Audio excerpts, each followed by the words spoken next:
Assalamualaikum warahmatullahi wabarakatuh.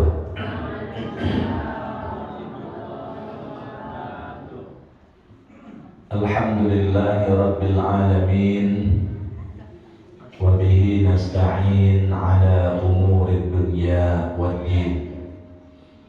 Ashhadu an la ilaha illallah wahdahu la syarika lah, wa ashhadu anna Muhammadan abduhu wa rasuluhu la nabiyya ba'dah. Allahumma salli wa sallim wa barik ala sayyidina Muhammad wa ala alihi wa ashabihi ajma'in.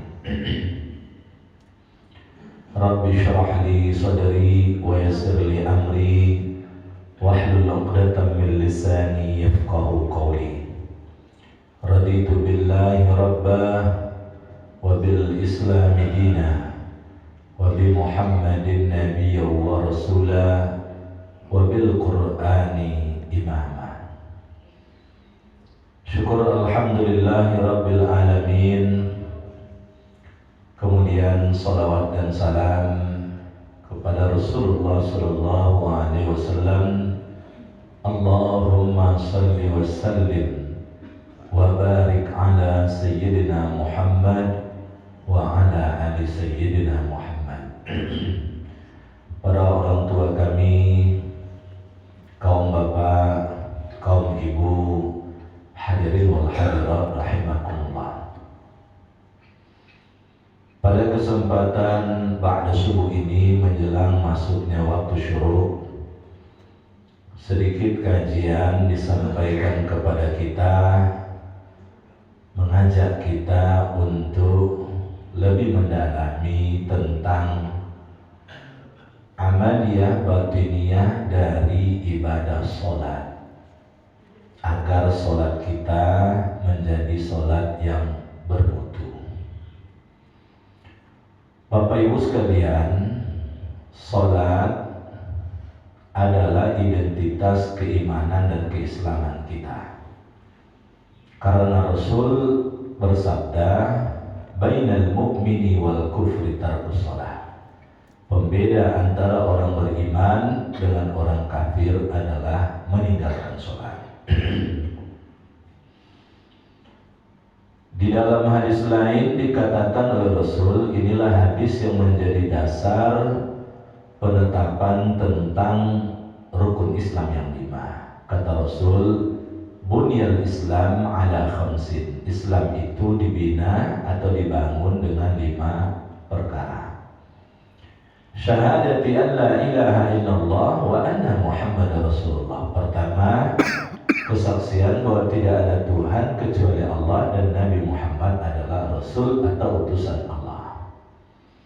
Yang kedua, wa iqamis shalah, mendirikan salat. Yang ketiga, wa ita'iz zakat, membayar zakat. Yang keempat, wa shaumi Ramadan, puasa pada bulan Ramadan. Yang kelima, wal hajjil bait liman istata'a ilaihi sabila, haji ke Baitullah bagi orang yang mampu melakukan perjalanan. Saya satu waktu iseng ditanya oleh salah seorang jamaah, Ustadz, rukun Islam yang ketiga itu zakat atau puasa? Nah, kan kalau dalam hadis yang saya baca tadi kan zakat dulu, puasa nomor 4. Tapi dalam hadis yang lain justru puasa nomor 5.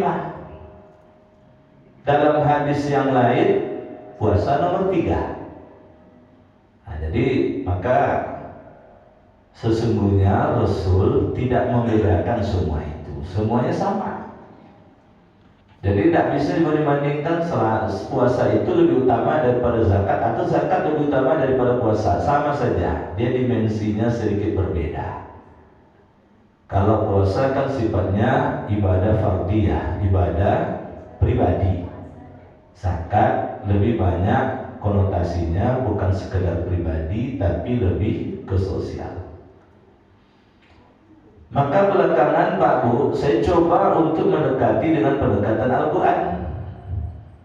Ternyata Bapak sekalian, pembicaraan tentang sholat menggunakan kata sholat dalam Al-Quran terulang sebanyak 99 kali pengulangan. Pembicaraan tentang zakat menggunakan kata zakat atau kata lain yang semakna dengannya terulang sebanyak 82 kali pengulangan. Kalau menggunakan kata zakat saja itu tak kurang dari 29 kali pengulangan. Tapi kalau dikumpulkan menggunakan kata infak, menggunakan kata sedekah, menggunakan kata hakul yang maknanya juga adalah zakat, 82 kali pengulangan. Pembicaraan tentang puasa menggunakan kata som atau siam atau saumain 13 kali pengulangan. Sementara pembicaraan tentang haji, maka di dalam Al-Quran menggunakan kata haji, dia terulang sebanyak 10 kali pengulangan. Akhirnya hadis tadi yang saya baca sesuai dengan urutan juga di dalam Al-Quran banyak pengulangannya.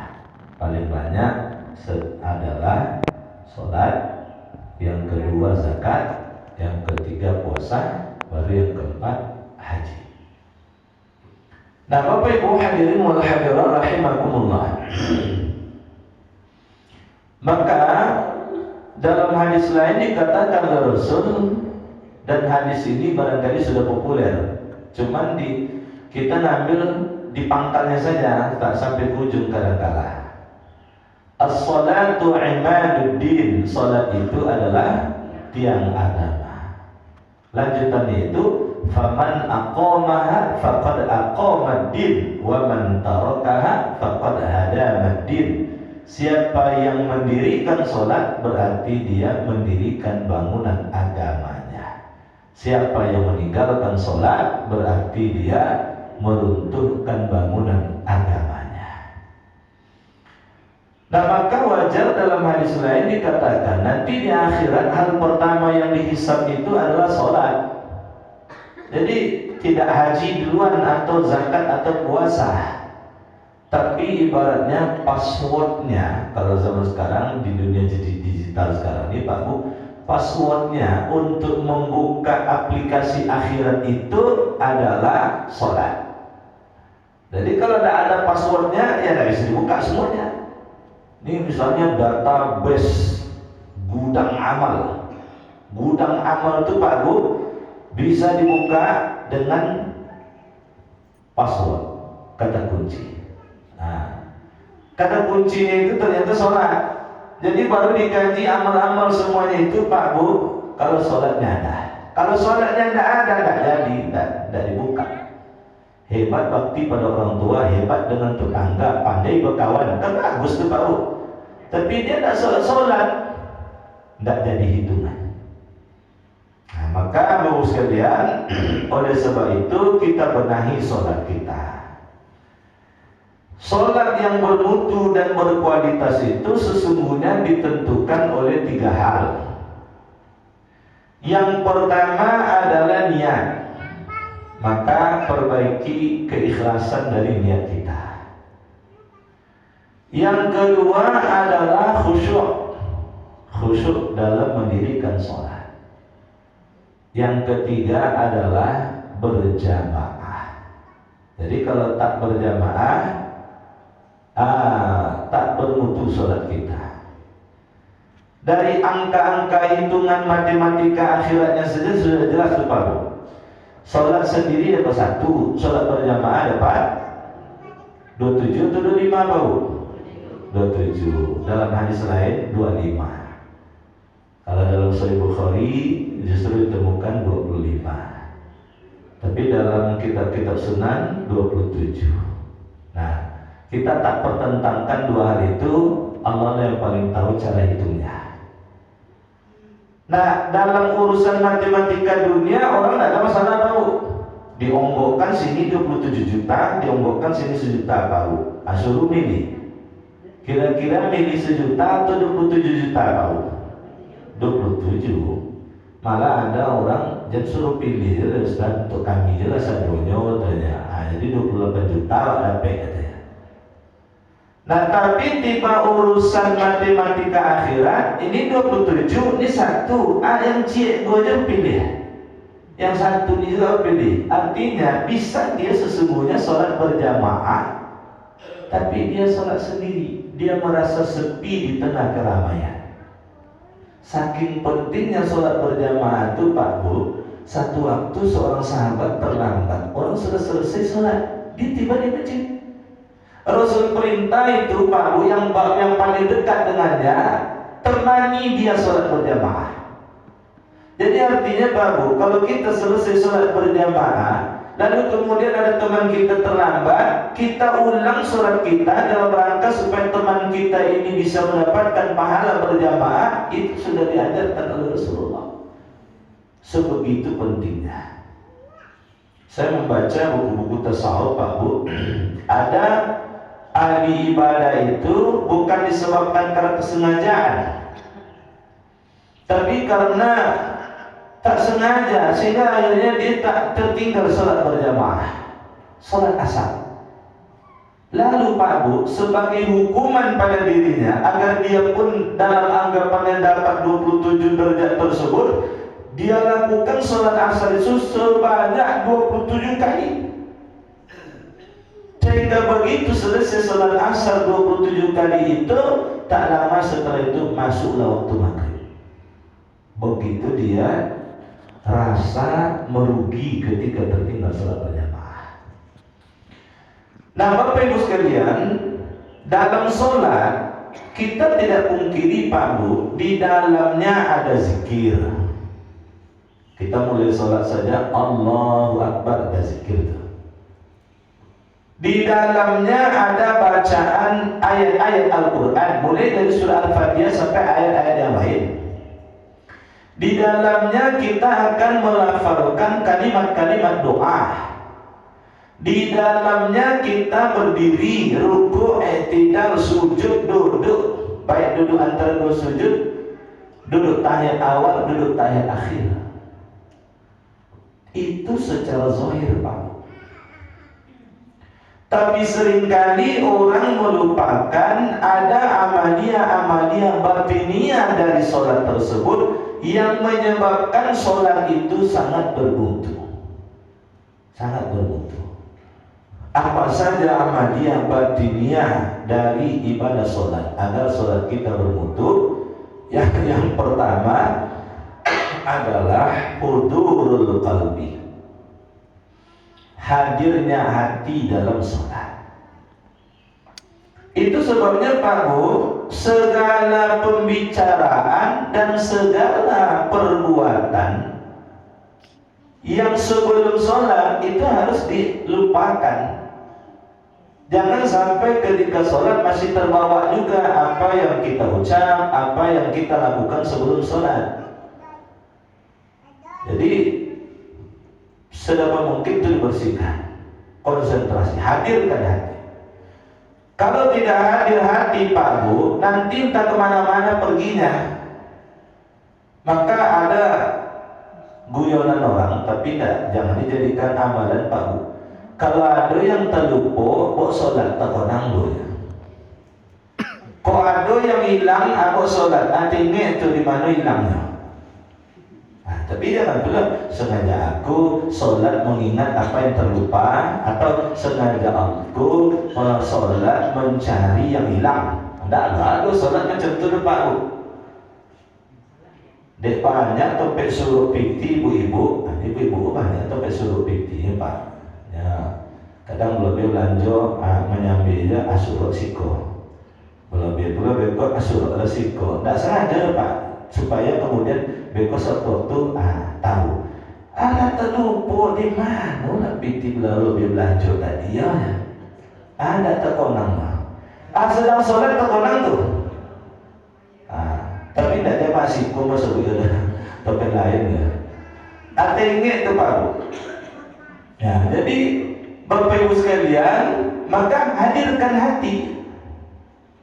Nah, hadirnya hati itu, kata Said Hawa dalam kitab Tazkiyatun Nafs, itu sangat bergantung seberapa berkualitas niat mendirikan sholat.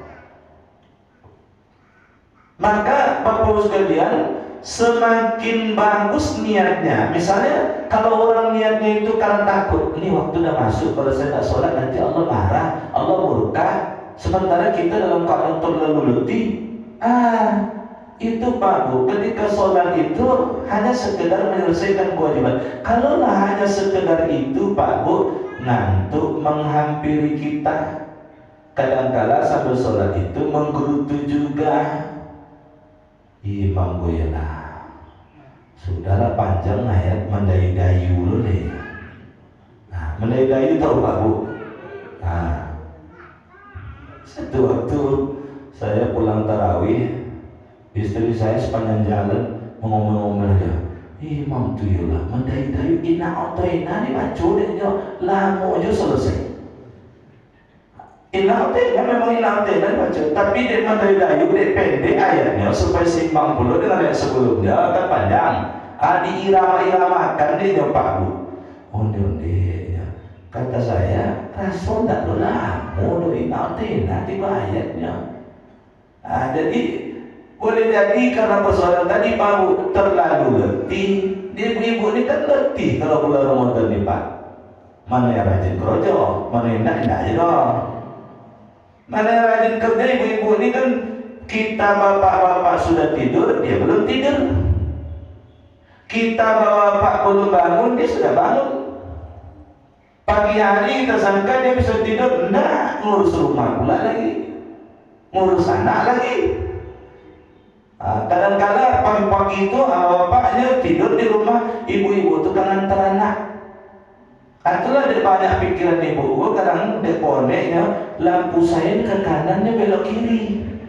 Jadi kalau ada sebuah macam itu Pak, maklum-maklum je lah ibu Pak ada pikirannya. Ya ibu-ibu kok super orangnya. Kenapa saya katakan super?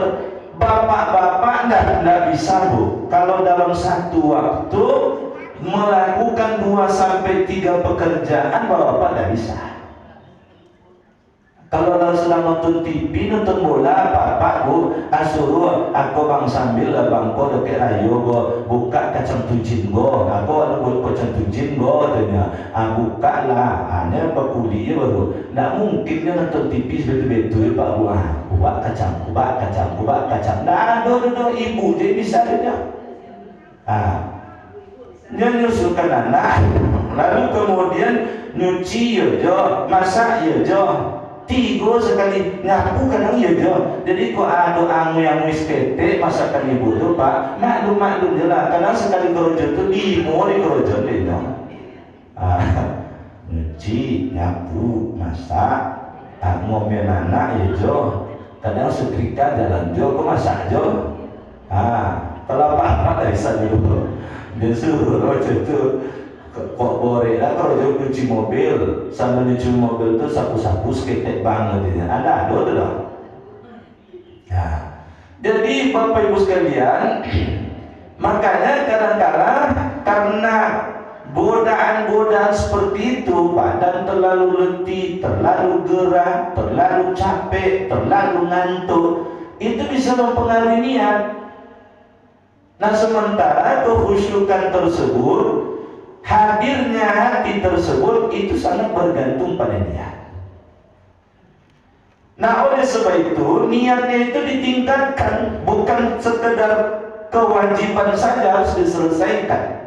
Yang kalau tidak diselesaikan Allah marah, Allah akan murka, Allah akan mengazab kita. Tapi naikkan lebih dari itu, bahwa sesungguhnya di dalamnya ada pahala, ada padilah-padilah yang besar. Satu amalan fardu, kan begitu kata Rasul Paul, yang dilakukan di bulan Ramadan ini sama dengan melakukan 70 amalan fardu di luar Ramadan. Satu amalan sunat di bulan Ramadan fadilahnya sama dengan melakukan satu amalan fardu di luar Ramadan. Nah akan lebih baik lagi Pak Bu, dari hadirnya hati kita tersebut ketika kita niat sholatnya itu bukan lagi karena takut azab, bukan lagi karena mengejar fadilah dan pahala, tapi sudah mengejar ridho Allah. Gimana ceritanya ridho tapi sambil itu sholat? Angin tak ada, badai tak ada, gempa tak ada, hanya itu paru. Itu kan dek karena orek-orek tadi koncang, orek mantu dan kendur, dia pakai AC pula sholatnya, tentu lah iyo.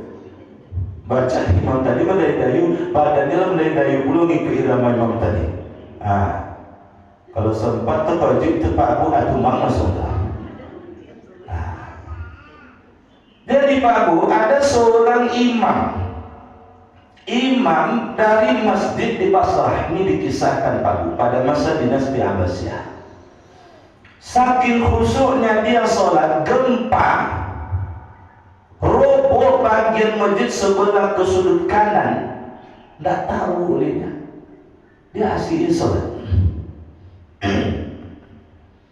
Cicit Nabi namanya Ali Zainal Abidin, kan anak Nabi kan Fatimah, nikah dengan Ali. Anak dari Fatimah dengan Ali ini kan Hasan dan Husain. Nah, Husain ini anaknya namanya Ali Zainal Abidin. Ali Zainal Abidin ini Pak Bu didiagnosa oleh tabib, kalau sekarang kan dokter, bahwa untuk sehatnya kakinya tersebut harus dibedah. Ibaratnya harus kalian dioperasi. Ya, zaman itu tidak ada bius. Lalu karena seperti itu diagnosa, dia katakan silakan bedah kaki saya ketika saya telah mendirikan sholat dan kalian melihat bahwa sholat saya itu sudah khusyuk rasanya. Abi bedah Pak Bu, tidak tahu kaki itu berdarah, tidak tahu rasa sakit dari bedah tersebut. Begitulah saking luar biasa larut dia bersama Allah. Larut dia bersama Allah. Saya tidak katakan Pak Bu bahwa orang khusyuk itu adalah orang yang tidak sadar diri. Kalau tak sadar diri sama dimabuk jadi Pak Bu. Bukankah Rasulullah SAW tersebut ketika dia khusyuk sholat, hadir hatinya dalam sujud, lalu cucunya naik ke punggungnya, dilamakan sujud olehnya. Yang disangka oleh sahabat ada tambahan amalan-amalan dalam sujud tersebut, saking lamanya sampai puas cucunya itu bermain kuda lah ibaratnya di punggung Rasul tersebut. Dia pun turun baru bangkit dari sujud. Jadi jangan dikira orang yang dia hadir hatinya dalam sholat itu lalu kemudian tak sadar tentang kondisi segala sesuatu. Tidak Pak. Tapi apa saja yang ada di sekitarnya itu tidak mempengaruhi pikiran, tidak mempengaruhi hati. Saya dulu dapat kiriman video Pak Bu, waktu gempa di Palu. Wah, itu kan ada video masjid gempa. Imam dia tetap lanjut, cuman karena tersegoyang dia berpegang ke dinding. Tapi lanjut Pak. Tapi ada makmum, jadi upaya bertahan, tapi tidak tahan Pak. Lari langsung. Jadi kalau lakukan tarasul dia macam tu nengok pula kiri kanan langsung dia batalkan. Tak pula salah tu Pak. Jadi pasal-pasal itu langsung. Mati duit dia sholat dia baru batalkan saja. Cuman cara etika batalnya itu harus benar. Salam ke kanan, assalamualaikum, keluar. Jadi tidak mesti kalau gempa udah goyang-goyang masjid tersebut lalu kemudian dipaksakan mau pijet-pijet mati. Selamatlah. Dia sedang baca Fatihah tapi yang dibacanya selamatlah. Itu pula batal tuh Pak. Karena tidak ada diajarkan Rasul dalam sholat selamat. Tidak ada dalam sholat bacanya selamat tuh Pak. Jadi jangan dipaksakan. Iku kalau jengking atau lah parkir di tempat sujud. Ya Allah selamat. Sujudnya ke situ. Atau itu menyongek yang kokornya Pak. Rupa boleh ujian kusuk katanya, sakit je rupa katanya. Kalau seperti itu bergeser. Kalau berbahaya ular misalnya batalkan sholat. Tidak salah Pak. Kadang-kadang kan orang sepit bakal sholat kok tak lama dah kata. Ada lanjut kok nyawa pula taruhannya apa pasal-pasal khusuk, pasal-pasal khusuk. Kok dapat kebal lah di patuk ular kohnya. Dicontoh awak dia tapi awak kebal katanya. Apa cuba dia Pak Bu? Nak putri makrifat doh. Putri tadi omong adanya Pak Bu.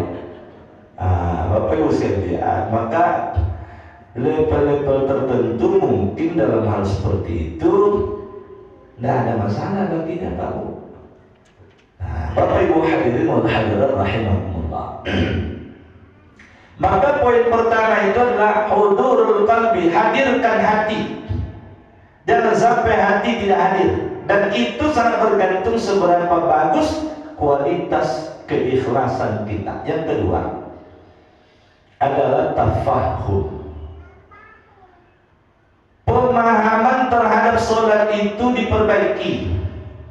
Jadi kalau kita paham apa yang kita baca, apa yang kita lakukan, apa yang kita buat dalam sholat tersebut, maka Bapak sekalian, sholat yang berkualitas itu insya Allah dapat.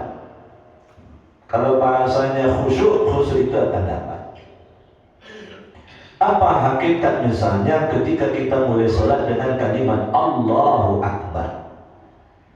Kalau kita mengatakan Allahu Akbar, Allah yang Maha Besar, maka tidak ada yang lebih besar dari itu. Oleh sebab itu Pak Bu, di pikiran kita dan di hati kita itu hanya kebesaran Allah. Kalau dari pikiran dan hati kita masih memikirkan harta, masih memikirkan jabatan, masih memikirkan keluarga, masih memikirkan dunia, itu saja dipikirkan Pak Bu, berarti kita tidak Allahu Akbar. Ad-dunyahu akbar, jadi itu Pak Bu. Al-ahlul akbar, jadi Bapak sekalian, maka saya kadang-kadang punya apa Pak Bu, selalu itu seluruh ada orang tuh Pak Bu, sepanjang sholat tuh selesai di rumah dia. Selesai di rumah dia Pak Bu. Allahu Akbar, ya Allah, lapang rezeki, awak nak buat kontrakan di pintu gua pondasinya tak boleh mah. Apiti sekian gua, batu bata perlu sekian, semen sekian, pasir sekian, kerikil sekian. Panjang nih cerita Pak Bu. Ngelamun sholat Pak Bu, tapi dipikir dia itu. Begitu rakaat kedua, naik batu di Pak Bu, naik batu ya. Kalau naik batu itu sekian 10.000 butuh batu kok, konsen di bodi juga nya. Tentu bosi ya juga katanya. Kok berapa ya ruangan itu luasnya, ruang depan, ruang tengah, kamar, ruang mandi. Anak selesai rakaat kedua. Allahu Akbar rakaat ketiga, naik kudo dia atau apun atau ya rangka baja atau kayu ini mudah-mudah banyak gua copet nak buat dia rangka baja puja merek yang ada apa merek ini Pak Bu. Terus dibanding di situ sekarang Pak Bu. Itu rangka topet finishing boleh plaster sudah boleh, sudah plaster itu pasang lantai ini, sudah itu pintu boleh, sudah pintu, selesai sudah dicat boleh, selesai dicat fil alamin inna hamid majid, buka kunci gitu ya. Selesai lu rumah Pak. Selesai salat tadi, selesai lu rumah, tapi dalam hayalan Pak Bu. Maka hati-hati Pak Bu. Oleh sebab itu kalau kita paham Pak Bu, sebutlah misalnya ayat-ayat Al-Quran, karena kita tidak hafal dalam sholat berjamaah, imam membaca ayat yang tidak kita hafal. Tapi pemahaman itu ada dua Pak Bu. Pertama adalah pemahaman terhadap ilmu bacaan. Di situ ada fasohanya, di situ ada tajwidnya. Di situ sekalian ilmu-ilmu berkaitan dengan itu kan bisa kita kuasai. Begitu imam membaca misalnya, imam kobar naik puluh Pak Bu, imam biasa datang, Alhamdulillahi Rabbil Alamin. Subhan. Diperbaiki dalam hati, Alhamdulillahi Rabbil Alamin. Kalau salah-salah baca itu diperbaiki Pak Bu dalam hati.